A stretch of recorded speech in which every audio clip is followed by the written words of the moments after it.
ce, je voudrais qu'on ouvre nos Bibles dans 2 Corinthiens 4, verset 18.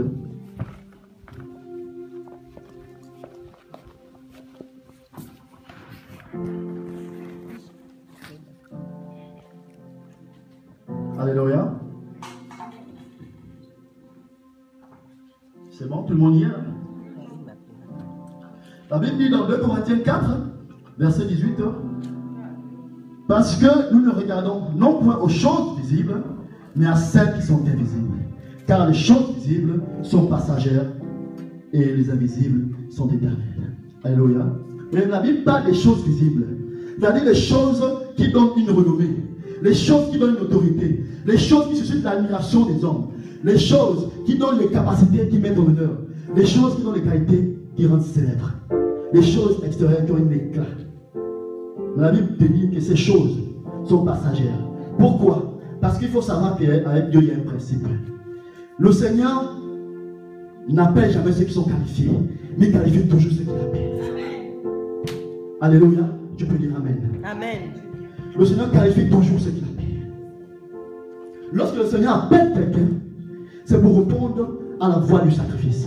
Amen. Amen. Le Seigneur n'appelle pas quelqu'un parce qu'il faut. Amen. Non. Le Seigneur appelle quelqu'un parce que la personne doit répondre à la voix du sacrifice.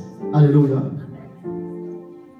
Et le sacrifice pour le Seigneur permet de élire ces hommes et ces femmes qui sont capables d'apporter l'accroissement de son royaume, l'accroissement de son œuvre.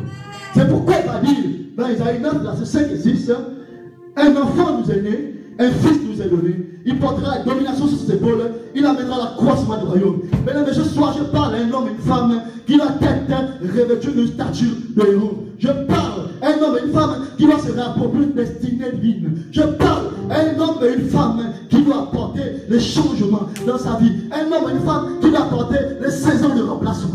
Amen, amen,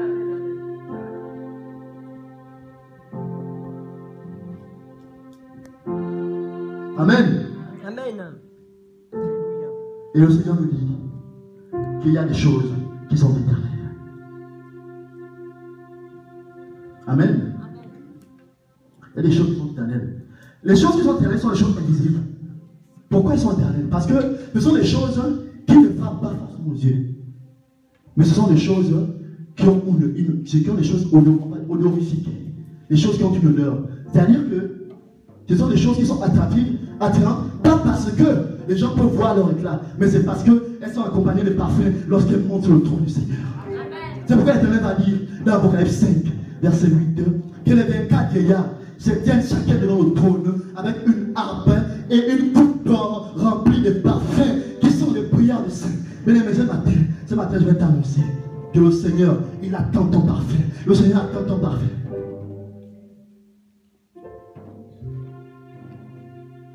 Amen.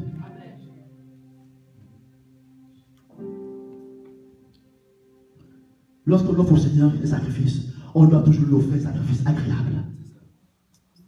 Toujours le premier choix, le premier prix. C'est pourquoi l'Éternel a créé l'offrande d'Abel et pas celui de Caïn. Parce que la Bible dit qu'Abel a offert les prémices. C'était le sacrifice parfait. C'est pourquoi dans 1 Chronique 6, verset 49, la Bible va dire que Aaron et ses fils offrent au Seigneur des sacrifices sur les autels, sur les autels de l'Holocauste et de l'encens sur les autels de parfum. Bien aimé, ce n'est pas n'importe quel sacrifice on offre au Seigneur. On offre toujours au Seigneur un sacrifice qui doit monter avec une encens. L'encens, c'est le senteur, c'est le parfum qui va arriver au trône du Seigneur et le Seigneur va juger qu'il est agréable.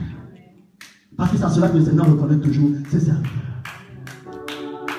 Mais vous savez, ce n'est pas tout le monde qui est capable d'offrir au Seigneur un sacrifice agréable.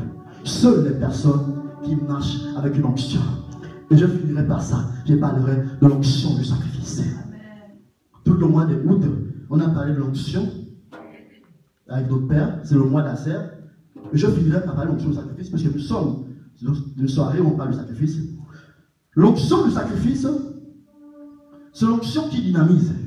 C'est-à-dire que chaque homme, à un moment donné, lorsqu'il a revêtu l'onction du sacrifice, il est rempli de nouveaux services de qualité. Ça veut dire qu'à un moment donné, il y a les ailes de la colombe qui poussent dans ta vie, qui qui t'accompagne à l'élévation, afin que tu fasses les choses dans la grandeur. La Bible va dire dans Osée 16, verset 4, que les rameaux s'étendront, ils auront la magnificence de l'olivier et le parfum de l'humain. Mais le message dit qu'à un moment donné, quand la trompe vient de ta vie, il faut qu'elle fasse crépiter ton mariage. Elle doit faire crépiter ton travail.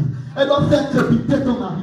Elle doit faire crépiter ta promotion. Elle doit faire crépiter la santé. Elle doit faire crépiter la paix. Elle doit faire crépiter la joie dans ta vie. Parce que la colombe, lorsque le déluge est terminé, Noé a relâché la colombe. Elle est revenue avec un rameau d'olivier. Alléluia.